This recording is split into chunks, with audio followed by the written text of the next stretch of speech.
Everyone, and welcome to part 2. I'm going to now explain all the arrows that I spoke about in video 1. But I want you to imagine that in the grid you're going to actually lay tarot cards, and you're going to find the same energies you're finding in the numerology in the tarot cards. So now you can look at each situation separate, and you can actually find out so much about the energies that are working in every situation in your life.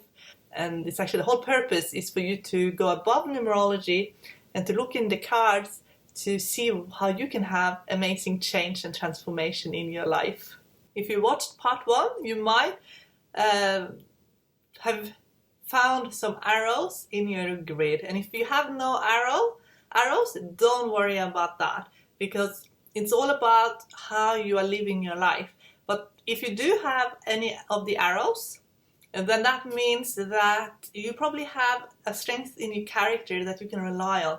And if you're lacking in arrows, it means that you have to build on that. That's why you're here to work on. And I think Byron Katie is a fantastic example of someone who has an arrow of inquiry, which is the opposite of arrow of spirituality, to overcome her cynicism and her lack of faith and belief by inquire and actually turning herself into a deeply spiritual being. So it just shows how you can have a complete turnaround. So it's often where we're lacking that we actually will become the strongest. So don't worry if you don't have any arrows, or if you have an arrow that is a little bit on the negative. I'm going to talk now about the arrows and what it means. Let's start with the physical plane. If you have in your date of birth a 1, a 4, 7, then you have the arrow of practicality. And that means you're most likely a very practical person who's always doing something. So people with this arrow are the doers. And we can't change what is in our date of birth. But when I show you how this translates to your tarot readings, you might see a situation that you are operating very much on the physical plane. Depending on your question, it can be that it's hard to lift yourself up above the physical. Maybe you're only seeing what's going on the physical, and you can't lift yourself above it. People that have this arrow of practicality are very practical, and they need to work on lifting themselves above the physical. If you have no numbers there in your numerology grid, it's called an arrow of disorder. So that's what you're working on then, to be more practical. So maybe you find it hard to connect with the physical, So then what you need to do then is to work on connecting with the physical world and being in a good routine. Maybe being in a routine is difficult. The spiritual plane is the emotional plane. When we are out of whack spiritually, we don't feel great emotionally. 2, 5, and 8, at least one of each, then you have the arrow of spiritual balance or emotional balance. That means that you most likely have a very strong sense of who you are, and that it's hard to rock your boat. You are a stable person. And these people often become leaders, very good leaders. If you have no numbers there, then it's easier for you to feel vulnerable. It means that you have hypersensitivity and that your soul is very exposed. Like, it's hard to protect your soul in this world. So what you find that people who have hypersensitivity, they are often the sweetest people you'll ever meet. They often project a different facade to who they really are, in an attempt to protect themselves. Again, if you see this in your tarot reading, and I'm going to show you how to identify when this shows up, it means that the situation that you are in now is making you hypersensitive. It could be hard for you to protect yourself spiritually and emotionally in the situation you're in. But you might have in your grid and in your numerology grid 1 or 2 number here, so it's not an arrow of emotional balance, it's not an arrow of hypersensitivity. Then mental plane, 3, 6, and 9, if you have all the numbers, if you fill out that grid with numbers, and then you have the arrow of the intellect. So that can show up in many different ways. Maybe you have a fantastic memory and ability to use your mind and your intellect. But for some people, it's actually that they need to learn how to turn off their mind. They're so active that they actually need to just daydream, meditate. They need to find some way of turning off a little bit, because it's always active, it's always running, the mind. But if you have no numbers there, it becomes the arrow of poor memory. It does not mean low IQ at all. It can mean that people with lacking numbers here have a hard time remembering. So they need to connect with what they're doing. Actually, emotionally, it's much easier than to remember. But people who have the arrow of the intellect, they usually remember almost everything that happened to them. Like, they have a very good memory. And then you have the arrow of spirituality, which we talked about. You have someone who's very kind, very open-hearted, very open-minded, they're very loving. They're open to ideas. They understand the spirit world easily. It comes easy to them. The energy workers often, they just have a special energy. 3, 5, and 7. If you have no numbers there, you have the arrow of the inquirer. So that means you're most likely doubting, and maybe it's hard for you to believe. So that's what you then will work towards, finding yourself spiritually. Many scientists have this arrow. And then we have the arrow of determination, 1, 5, and 9, versus the arrow of procrastination. If you have no arrows there, no numbers there, that means then procrastination, basically. But if you have determination, it means that when something is important to you, you will work at it until it happens. Like, you will be determined to see things through. Then 7, 8, and 9 is high activity. And people who have high activity are often have a very heightened nervous system and really need to be in a very calm environment. So it's like the remedy is a little bit the opposite of who they are, because they're like super wired.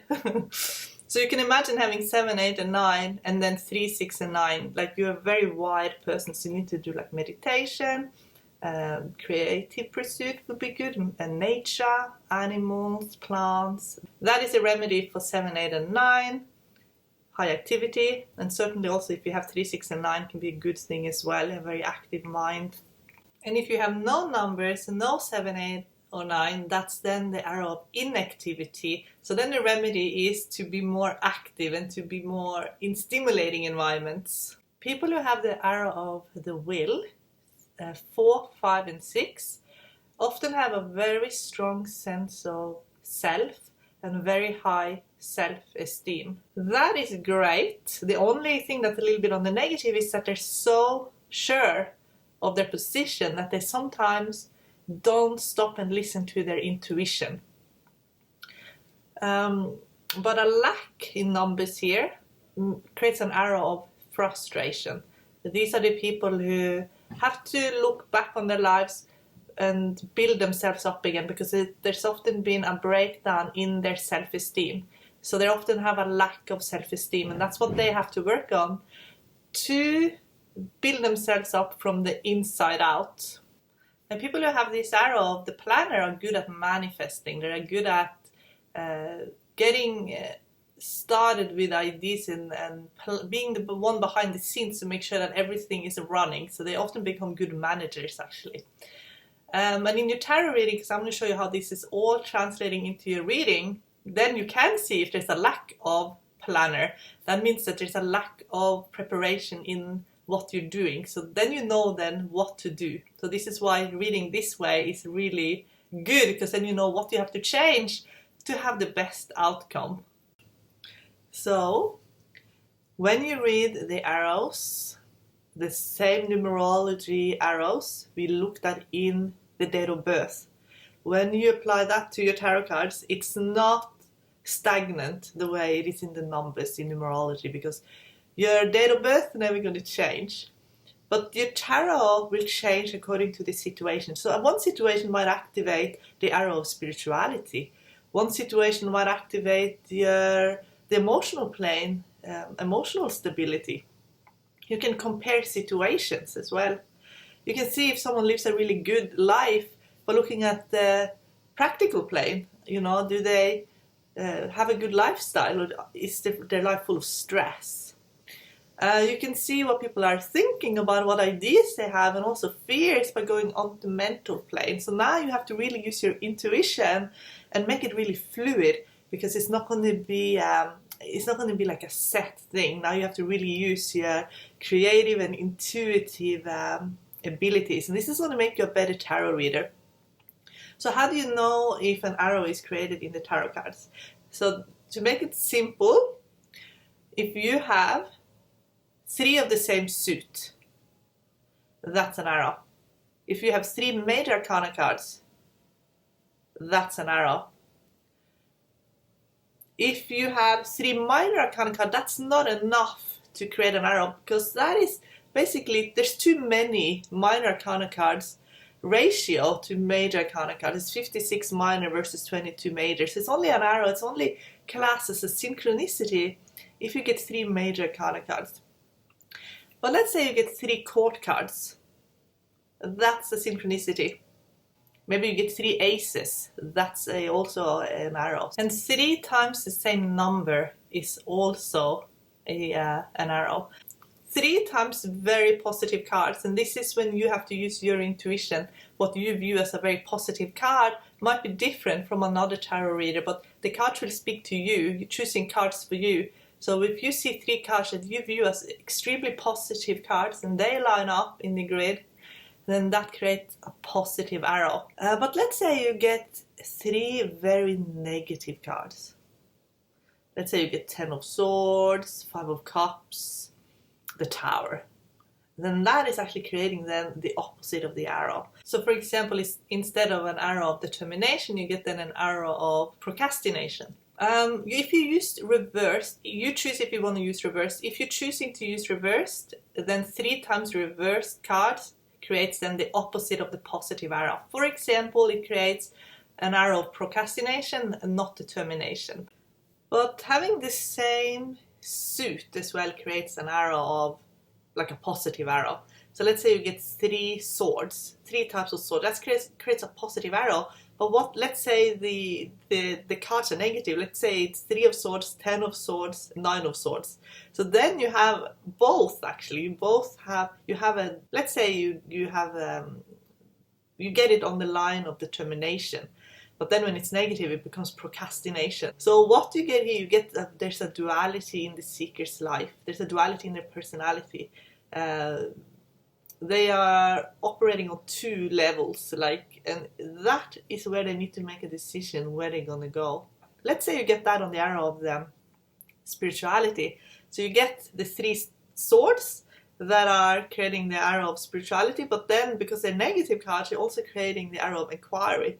So what that shows you then, that the seeker actually believes but doubts at the same time. Like they have dual beliefs, so you can really see that showing up.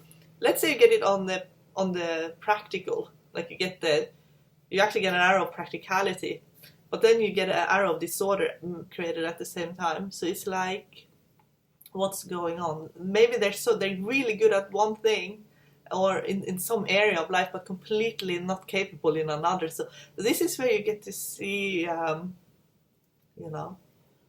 they're operating.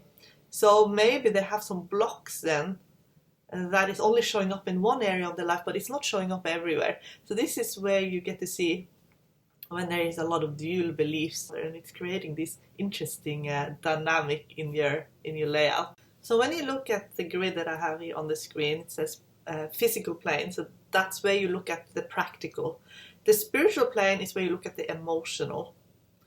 And the mental plane is where you look at memories and also what you're thinking about and how well you are remembering. So you can see stress on all the levels. So it affects, your memories, your thoughts, emotional, which is connected to your spiritual life.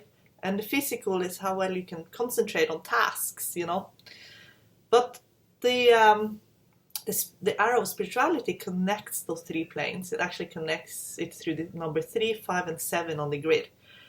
And so all these arrows, they kind of go a little bit here and there, but it's because it's all connected. So it's not like one operates without the other. Like they're all connected. So that's where you get to look at a view of your life that's very layered. It has many layers, but this way of reading, it really comes alive, I believe, in the Celtic cross, which I'm going to show you last. I'm going to show you the grid method first because it's the easiest, and then the Celtic cross. It is easy as well, but it's even more intuitive. So let's get started. It's a bit hard to shuffle because this is a very big deck, but I'm just going to give you an example of how you can look for arrows, what's working in your life now.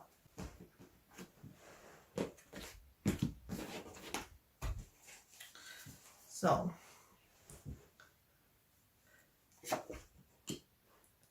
one, two, and three. So this is arrow of planner.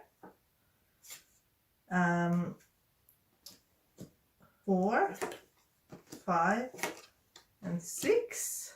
That's the will. But not, this has not created an arrow yet because these aren't aligning and these aren't aligning. 7, 8, and 9. So now we do actually have an arrow of spirituality.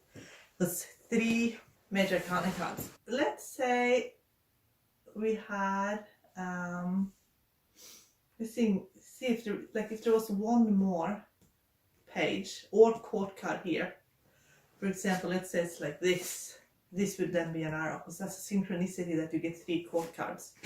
This could nearly become a negative, like a more negative arrow, like the arrow of the non-planner. But this one is positive, so it blocks it. Here, these two are leaning a little bit more on the negative. This is negative, it's more neutral, and then this is negative, but that's a positive card, so that blocks it. Here, these two are connected here with Wheel of Fortune. So I would say that even though it's not 3 court cards or it's not 3 Major Arcana cards, it's not 3 of the same number or 3 of the same suit, I'd still say that this is close, a good alignment, and it's an arrow because it's a very positive. So you have to also use where your feelings really tell you this is a positive alignment, and it's determination. So interesting that those 2 arrows showed up that I wanted to talk about, and they showed up as well. So if you get an arrow of, for example, determination, that means that you are going to be able to reach your goals. But then you can also look what's working for you. So practicality, emotional, intellectual. So emotional is a bit in upheaval, but it's working because the seeker has common sense, so they're able to balance themselves out with this negativity. But I would work on the emotional because that's the most negative here. Work on the emotional well-being if this was a reading for you, like a real reading. But also these 2 can be difficult. So for intellectual, look at mindset, how it's affecting emotions. But in the practical, they're able to turn things around, and that's due to the spirituality. So the this kind of negative, but it actually gets, it's almost like alchemy actually. The seeker is turning it around to something very positive. So they could face a fear, see something from a new perspective. So I'm going to show you also how you can see arrows in the Celtic cross. I'm going to show you 2 of them. I'm going to show you how you can spot 2 arrows in the Celtic cross, and then I'm going to do the rest of the arrows in the next webinar. Okay, so this is my way of doing the Celtic cross, and follow this spread if you want to do this for yourself. So situation, block, what to aim for, childhood, programming. So programming that's influencing this situation, but it was created in childhood. Recent past, future. Seeker. Seekers, often spouse or someone very significant in their life that's influencing them. That's surprises, and that's outcome. So to read arrows now, you need to get rid of the surprise position, future position, and block position. And you're going to read those 3 cards, but you're going to read them a little later. What you're going to do now, I'm going to look first at if what you're asking about, if you have a good mindset spiritually to overcome or to grow in the situation. So then you push this card up and you're reading these 3 together. So I'd say this is very positive. Maybe it's not an arrow, maybe it's not aligning as an arrow, but it's still very positive. It's certainly not an arrow of inquiry. It's no cynicism here. It's not that you have to inquire and have complete change of heart. It's not like you have a spiritual crisis. This is a situation where you are very much equipped to handle, and you might even have a reward in the sense that you'll be in the right place at the right time. You're able to manifest something incredible. And look at determination. And you push this card down, and then you see if it's determination. There could be a little bit of fear actually, and self-sabotage. So that's something you can then be aware of, and you can change. When you do the Celtic Cross this way, 1 card, and it's the 5th card, moves up and down, so it becomes the most important card. The cards that you removed, you will read them as how you're manifesting. So it becomes kind of the arrow of the planner, but look at it more as how are you manifesting in this situation. You know, you removed card 2, which is a block, the future, and surprises. Like, how are you going about manifesting and creating your reality? So that then you get an idea if you need to have change again in mindsets. It's all about mindset. This is all about how you are aligning your mindset with your spiritual, which is your emotional, and that will have real effect on how you're operating on the practical. You can live in a place that is completely messing with your mind and your emotions, and you won't be able to function properly on the practical. And it can be because of where you're living, but it can also be because of how that place is affecting your... it can be so many reasons why it's affecting you that way. It can be your beliefs being completely in opposition to where you're living, or it can be so many reasons. Whatever it is, you can see how it's affecting you on all the different levels. But some places you live, or maybe you just have a minor change, you know, maybe you just have a change in career, which is new people, new abilities able to present itself, will have such an effect. Like just being able to operate on the practical, being able to use your skills and talents will raise your self-esteem, and you'll see how that affects you on the emotional and the emotional and spiritual is the same plane in this layout. So how that affects you and raise your self-esteem, and how much that can clear up your thinking, and so all of the planes are connected.